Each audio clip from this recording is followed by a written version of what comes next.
Good morning. Time management নিয়ে অনেকে অনেক রকম জ্ঞান দিয়ে গেছে। আমিও একটু জ্ঞান দিয়ে দিই।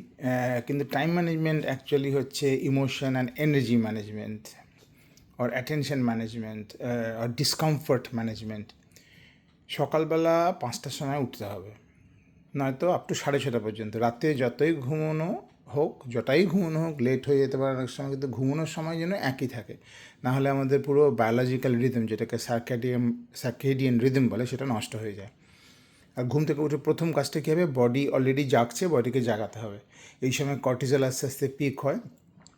সেই সময় আমাদের বডিকে জাগানোর জন্য মুভ করতে হবে, মুভমেন্ট, ডোপামিন বাড়ে, কর্টিজল বাড়ে। আর যেটা করতে হবে, রিফ্লেকটিভ জার্নাল। নাও এই যে লিখছি, হাতে লিখছি, এটা হচ্ছে আমার টাস্ক লিস্ট, কি টু ডু লিস্ট, আর এটা হচ্ছে আমার জার্নাল। জার্নালিং কেন দরকার? যে কালকে কি হয়েছে, কোথায় কোথায় ডিভিয়েশন হয়েছে। আমরা সবসময় একটা স্ট্র্যাটেজি করি, এটা প্ল্যান করি আজকে এই করব, কিন্তু সবসময় সেটা হয় না, বেশিরভাগ সময় হয় না। কোথায় কোথায় ডিভিয়েশন হলো, কী এখন আমি জানি যেটা কালকে আমি জানতাম না। ধরো আমি কালকে ভেবেছিলাম যে একটা টিকিট কেটে এখান থেকে ওখানে ট্রেনে করে যাব, জানতামই না কী হতে চলেছে। এখন হয়ে গেছে, সেটা it is over, or maybe hasn't happened. তো সেই ব্যাপারটা। আর স্মল যে ডিফিটগুলো হয়েছে আমার গেম প্ল্যান থেকে, আমি কি নেক্সট টাইমে গেম প্ল্যান কী চেঞ্জ করবো, এরকমভাবে রোনাল্ডো, মেসি এবং সব বড় বড় লোকেরা করে। যে কী শিখলাম, এইগুলো হচ্ছে আমাদের ডেটা পয়েন্ট বলে, ফেলিওর না, ডেটা পয়েন্ট। আর যেটা স্মল উইন, সেটাকে সেলিব্রেট করতে হবে, যাতে ডোপামিন পাই আরও। স্মল উইন সেলিব্রেট করার আগে আগে থ্যাংক গড, আর যারা যারা হেল্প করেছে, একলা তো আমরা কিছু অ্যাচিভ করি না, সেটাকেও বলবে। আর এটাকে মাইক্রো উইন সেলিব্রেশন বলে। আর তারপরে আজকের দিনে আবার তোমার ভ্যালিউস, মানে কী কী জিনিস তুমি অন্যের মধ্যে রেসপেক্ট করো, তোমার পারপাস কী, কী করতে চাও, তোমার সেমি লং টার্ম গোল, যে আজকে আমি লিসবন শহরটা আমরা বেড়াতে এসেছি, হোটেলে রয়েছি, ঘুরতে চাই। আর তারপরে এক্সারসাইজ করব। তো কফি দিয়ে আমি আমার ক্রিয়েটিন চিউ দুটো মুখের মধ্যে রয়েছে, মিষ্টি মিষ্টি গলছে মুখের মধ্যে। আর আমরা কফি বানাবো।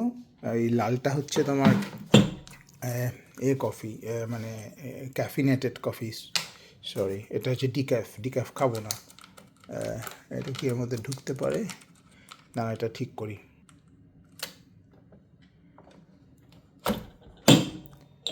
হোপফুলি এবার এটা কাজ করবে।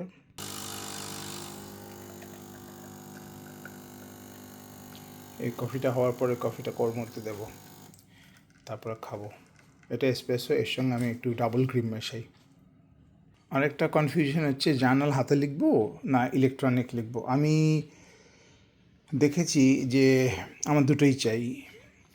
আমার হয়তো একটু নিউরোডাইভার্সিটি আছে মনে হয়, এডিএইচডি। আমি হাতে লিখলে অনেক ইমোশনালি বেটার ফিল করি, কিন্তু তারপরে at the end of the week আমাকে সেটা স্ক্যান করতে হবে, যাতে আমার যদি মনে হয় যে আমি অমুক তারিখে কী করেছিলাম, যাতে আমি অ্যাক্সেস করতে পারি, কারণ এটা আমি নিয়ে ক্যারি করতে পারবো না। আর এটা হচ্ছে আমার টু ডু লিস্ট, যেটা আমি ভাঁজ করে পকেটে রাখি এরকম করে। এটার থেকে আমি এটা সঙ্গে ছাড়া আমি বেরোবই না। আমার আজকে কী কাজ, সরি এটা কালকের কাজ ছিল। আর আমরা একটা চ্যালেঞ্জ করছি কয়েকজন মিলে, টিক দ্য টাস্ক। মানে দিনের শেষে টাস্ক যদি 5 মিনিটও টাস্কের পেছনে লাগাও বা কিছু শেখো, তাহলে টিক করতে পারো। আর যদি কাজটা পুরোপুরি করে দিতে পারো, তাহলে কেটে বন্ধ। এটা হচ্ছে যাদের ক্রনিক প্রোকাস্টিনেট করে তাদের জন্য। আমি দুর্দান্ত প্রোকাস্টিনেট করি বলে এটা আমার খুবই ভালো কাজ করছে। কিন্তু দেখো কি হয়েছে, এখন যেহেতু কম্পিটিশান চলছে, সব টিক মারা হচ্ছে তার আগের দিন। এটা হচ্ছে 20 তারিখ, এটা 22, 21, 20, 19, বোধহয় 17 তারিখ শুরু করেছি, 18, 17। কিন্তু তার আগে দেখো 16 তারিখ করিনি। কতদিন হলো আজকে? 17, 18, 19, 20, 21, 22, 23, আজকে তাহলে 7 দিন কমপ্লিট হচ্ছে। 16 তারিখে দেখো অনেক কাজ লিখেছি, কিন্তু কিছুই করছি না। অনেক বড় বড় করে লিখছি, যেগুলো খুব ইম্পর্টেন্ট কাজ, তাও করছি না। আর 12 তারিখ কিছুই প্রায় করিনি, গাদা গাদা কাজ লিখেছি। 11 তারিখ করিনি একটা কাজ, সরি কিছুই করিনি। গোল করা মানে করেছি না, টিক মারা বা কেটে দেওয়া মানে করেছি। তো দেখাচ্ছি যবে থেকে এই জিনিসটা করেছি যে 5 মিনিট করব, productivity is going through the roof. এটা একটু চেষ্টা করে দেখো। তা এই জিনিসটা খুব চিপ। আমি একটা বড় কাগজ নিই, সেটাকে ভাঁজ করে হোল পাঞ্চ করি, আর একটা অদ্ভুত স্টেপলার আছে যেটাতে মাঝখানে স্টেপল করা যায়, মানে আমাকে যাতে খোঁজাখুঁজি না করতে হয়। আর সঙ্গে আমার সবসময় এই পেনটা পকেটে থাকে এর জন্য। উপসি, এটা হচ্ছে আমার ইলেকট্রনিক স্টাফ। বোঝা গেল কি? আর আমি কফি সব সময় এর মধ্যে ঢেলে খাই, কেননা অনেকক্ষণ পর্যন্ত কফিটা গরম থাকে এবং ঠান্ডা হয়ে গেলে আমি মাইক্রোওয়েভ করতে পারি, যদিও হোটেলে আছি এখন মাইক্রোওয়েভ নেই। এটা হচ্ছে প্রচণ্ড কনসেন্ট্রেটেড কফি।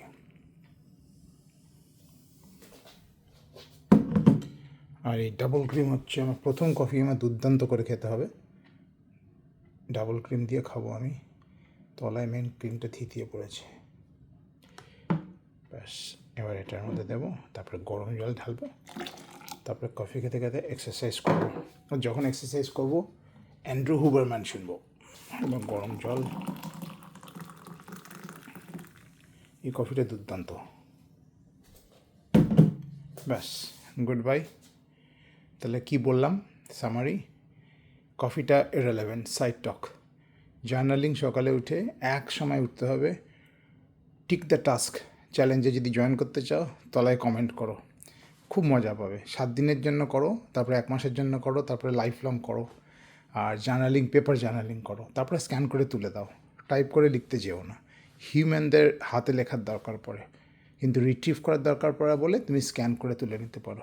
এই বললাম, মতামত দিও। এবার আমি এক্সারসাইজ করব। ঘরে আমি যত এক্সারসাইজ করি ফ্রি হ্যান্ড করি, একটা ছোটো জায়গা আছে, আর দুটো শুধু ডাম্বেল আছে। এখানে ডাম্বেল নেই বলে আমি ইম্প্রোভাইজ করেছি। বউ প্রচুর জল কিনছে, এরা সব বউ আর মেয়ে পাশের ঘরে ঘুমোচ্ছে। ওই ব্যাগের মধ্যে, এটা তো মেয়ের ব্যাগ, এই ব্যাগের মধ্যে এই ভারী ভারী এগুলো ঢোকাবো। এগুলো 6খানা মিললে 10 কেজি হয়। 6খানা ওর মধ্যে ঢুকিয়ে সেটা দিয়ে তুললে তোমার ডাম্বেলের সমান হবে। এই হচ্ছে আর কি আজকের প্ল্যান, এখনকার প্ল্যান। এটা হচ্ছে রিপিট প্ল্যান, রোজ একই করবো। স্ট্রেচিং আর not more than half an hour on the movement, ঠিক আছে? আর আরেকটা হচ্ছে সকালবেলা উঠে বিছানা তুলতে হবে। এটা একটা বড় ফোল্ডিং বিছানা ছিল, তুলে দিয়েছি। Good bye.